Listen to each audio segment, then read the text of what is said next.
El ejercicio consiste en crear un gráfico dinámico a partir, lógicamente, de una tabla dinámica. Recordemos que el gráfico dinámico depende estrictamente de la tabla, ya que debe estar creada.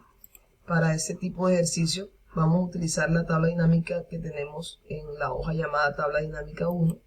Aquí ya tenemos la tabla creada. Vamos a crear el gráfico. Para el gráfico me ubico dentro de la tabla dinámica.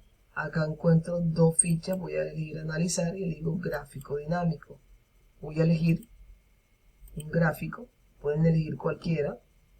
Vamos a elegir el estándar y ya obtengo mi gráfico dinámico.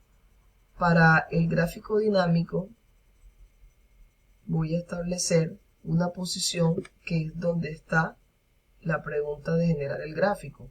Para eso debo tener en cuenta que acá tengo dos tipos de objetos, uno es la tabla dinámica y otro es el gráfico. Si me ubico en la tabla dinámica me doy cuenta que el Excel determina cuál es la herramienta de tabla dinámica precisamente para este objeto. Pero si me ubico en el gráfico, él determina cuáles son las fichas que van a aparecer teniendo en cuenta el gráfico. De hecho, hasta le cambia la tonalidad. La idea es que la ficha diseño es la que me va a permitir movilizar el gráfico, pero no desde diseño de tabla dinámica, porque fíjate que el diseño de tabla dinámica es muy diferente al diseño del gráfico. Acá sí voy a encontrar la opción mover gráfico, entonces lo vamos a mover. Como el gráfico es un objeto vinculado, porque depende de una tabla ya creada, pero es un objeto superpuesto, entonces lo vamos a trasladar, le vamos a decir que lo queremos trasladar a la hoja gráfico. Y voy a dar a aceptar. Y acá ya lo obtenemos. Una vez que ya tenemos el gráfico, empezamos a hacer las modificaciones. Me dicen que debo hacer una modificación de título. Simplemente puedo, desde la ficha formato, puedo llamar los componentes de mi gráfico e ir cambiando. Por ejemplo, título. Y ya yo sé que acá yo podría modificar el título. Entonces le puedo poner acá tabla dinámica 1. Puedo entonces también, si lo quiero hacer manualmente, este es el área de gráfico y acá estaría trabajando el área de trazado. Si no me siento cómodo, entonces simplemente me voy acá y le digo área de trazado. Me piden es que determine o identifique el área de trazado diferente al área de gráfico.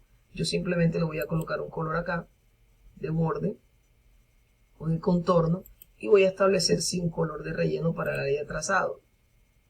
Pero para el área de gráfico, en este caso, vamos a ponerla acá, color para el área de gráfico.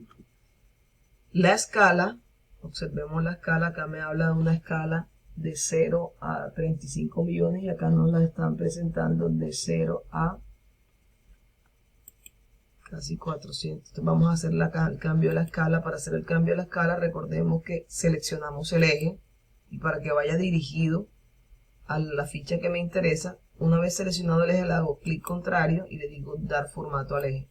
Eso me va a permitir que me aparezca el cuadro de diálogo de formato, pero me aparece en el del eje determinado. Entonces vamos a establecerle que necesitamos que el mínimo sea 0, como en evidencia está en el ejemplo, pero que el máximo sea 35 millones.